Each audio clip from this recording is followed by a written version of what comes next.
Welcome to Business This Week. My name is Joy Malik. Well, over the next half an hour, we will be looking beyond the business headlines by giving you an in-depth perspective on the stories that are affecting all of us from annual inflation, revenue generation, boosting economy, and so on. But before we give you the story in details, let's go on a quick break, and when we return, Business This Week continues. So stay tuned.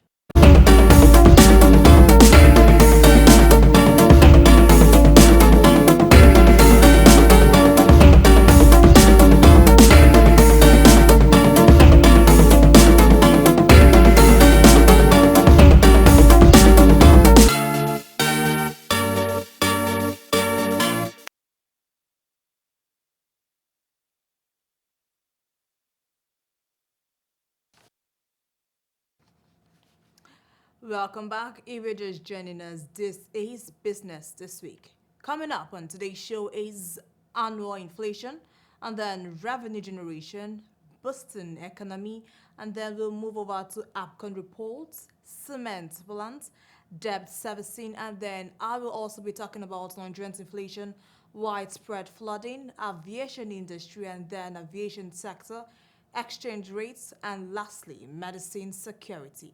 But first, let's start with annual inflation.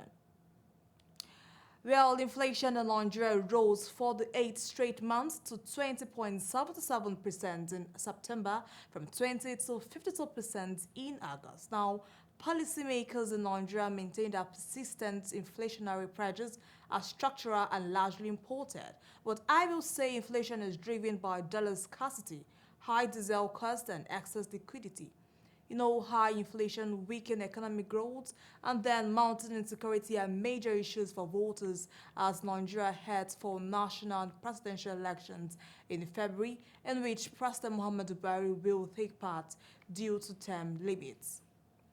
Well, in another news, Garrigo Power PLC, the first and only power generating company to list on the Nigerian Exchange Limited, has displayed its adherence to post-listing obligations by filing its 9 month results. Now, the disclosure of 9 month financial result ended September 30th exceeds the high level of corporate governance and adherence to post-listing obligations as the company has filed its 9 months. Now, recall that the executive chairman, Femi Otedola, has described the listing as an actualization of Aviation to bring world-class standards in governance, sustainability, and business processes to the company and the Nigerian electricity sector. A main board listing is a high of commitment to strong corporate governance, excellence, professionalism, efficiency, and service delivery, and then providing increased returns to shareholders. It is our expectations that the Garrigo Power listing will encourage other power generation and distribution companies to list their shares on the exchange, thereby opening the sector up to cheaper long-term capital that will boost infrastructure development and value creation.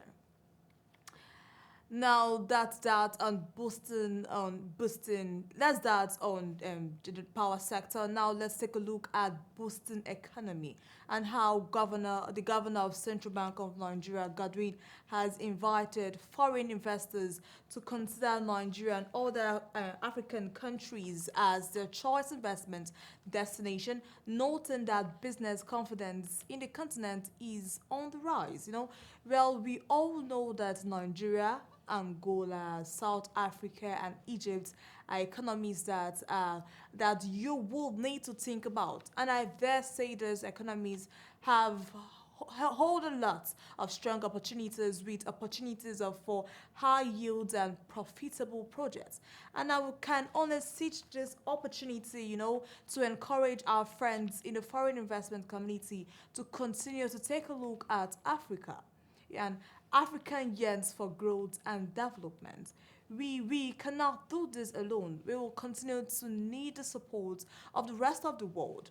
But I can assure all of us that as you do this, the opportunities are there and you will not regret taking the opportunities. Yes, these opportunities are there. I can only continue to say this. Let's give the support to Africa. Let's give the support to Nigeria. We should all continue to work together for the growth, not just for our individual countries, but for Africa as a whole. Well, that's on boosting economy. Let's take a look at UPCON reports. Aminu Gwandabe, who is the president Association of Bureau the Change Operators, has said the unorthodox foreign exchange policy of the Central Bank of Nigeria has adversely impacted on the naira stability across all markets and created a huge premium between official and parallel market rates. He said the selling of forex earnings at a fixed rate of about 430 naira per dollar, while open market rate was 730 naira per dollar, was unorthodox practice that lacked credibility and transparency. Well, that singular act encourages rent-seeking, currency substitution that continues to hurt real sector operators and the overall economy. I myself am very confident that Nigeria will, in not too distant future, appreciate a stable exchange rate and availability of forex in the local economy as the right people for government policies implementation get such responsibility.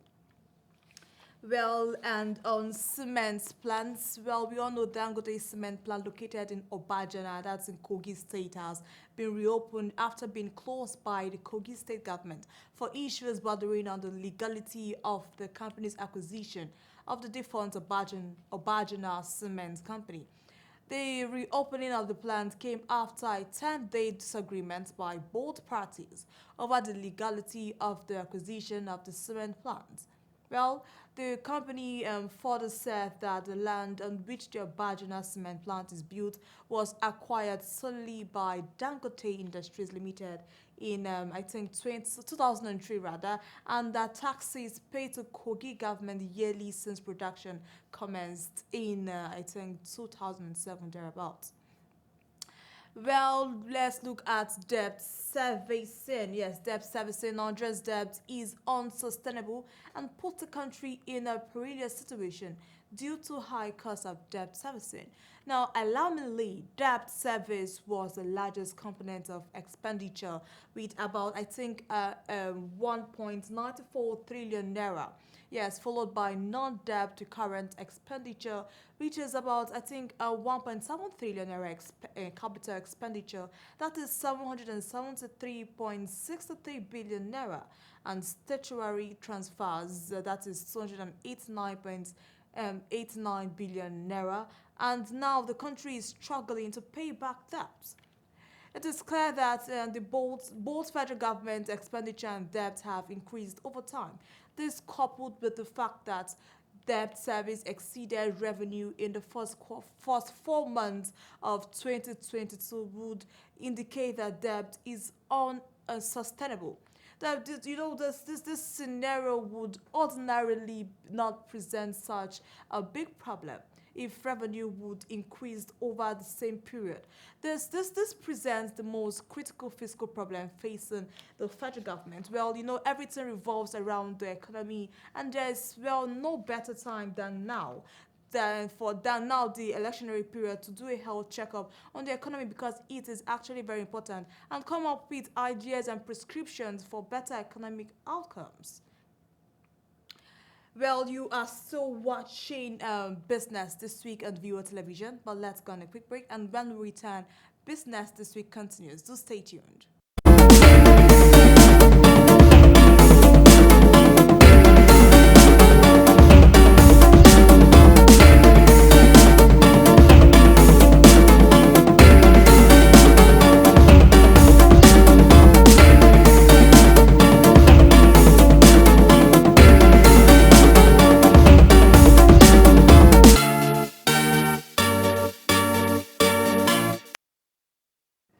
In this 21st century, where all the information we need is now in the palm of our hands. News from around the world, entertainment, celebrity gossip, sports, and much more.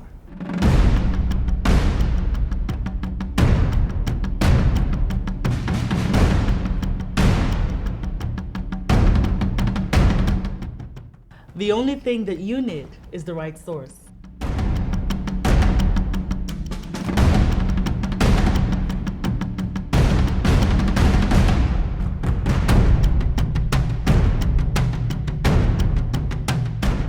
Viewer TV is now on the go. Simply check us out on our social media pages on Facebook, Instagram, YouTube, and Twitter for all the information you need.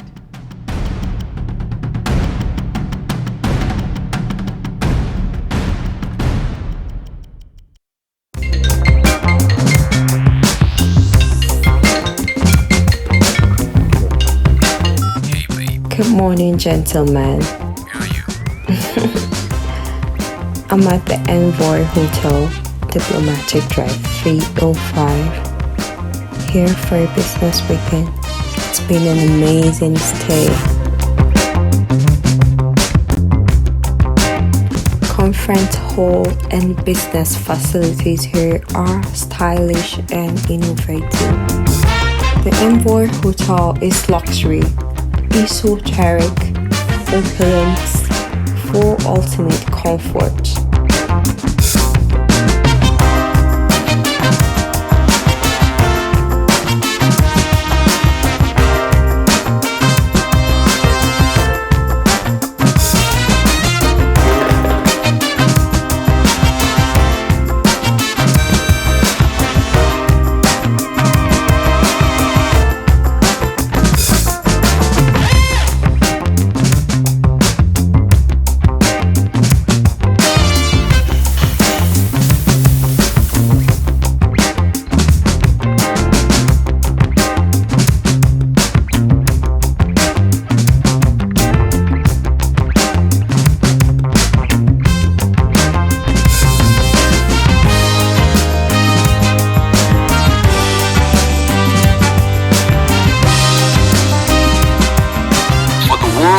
Discerning travelers, we are more than just a place to stay. We are an icon of comfort, style, and thoughtful luxury. We are Envoy Hotel. Pararam pra reparar, estão ouvindo esse som, pulsando seco no ar, merece nossa atenção. Preparem bem os sensores para poder captar. Parem usinas, motores.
welcome back. This is Business This Week on Viewer Television.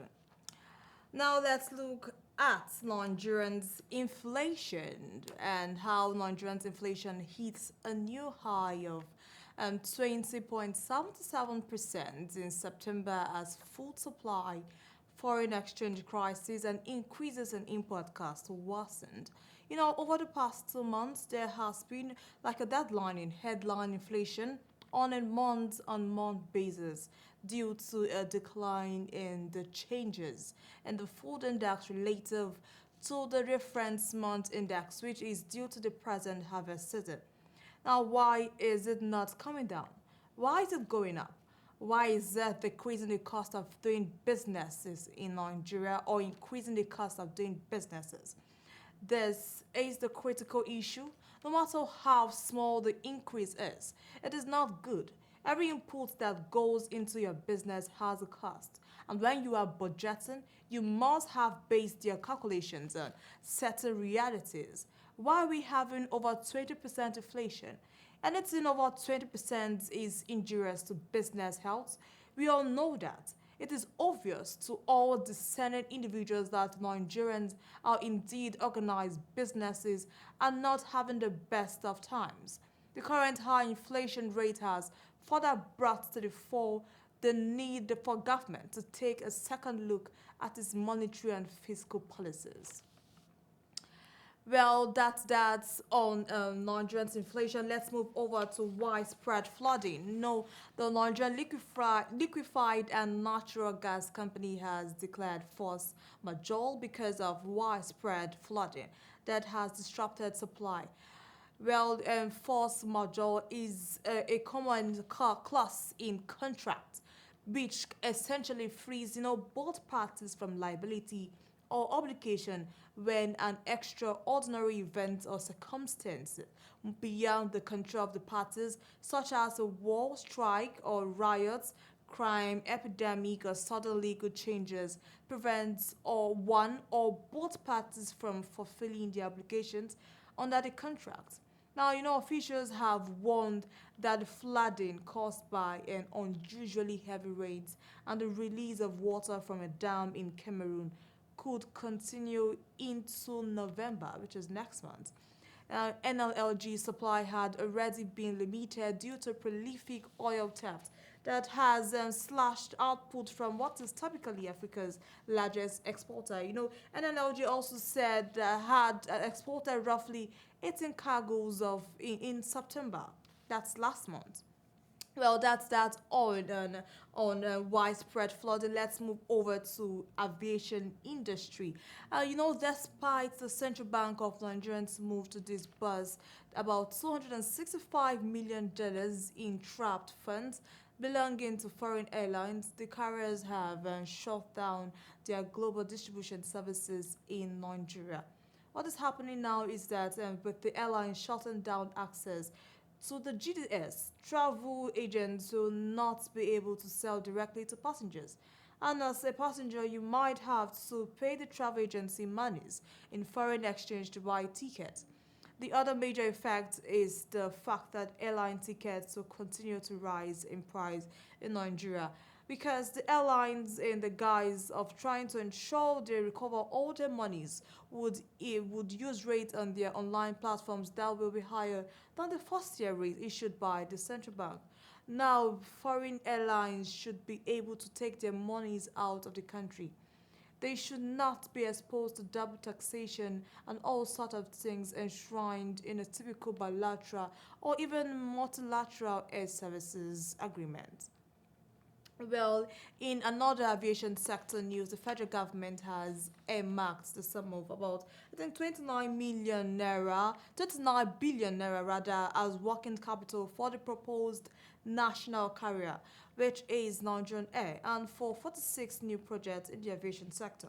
Well, we all know that the government had given multiple first dates for the commencement of operations of the national carrier.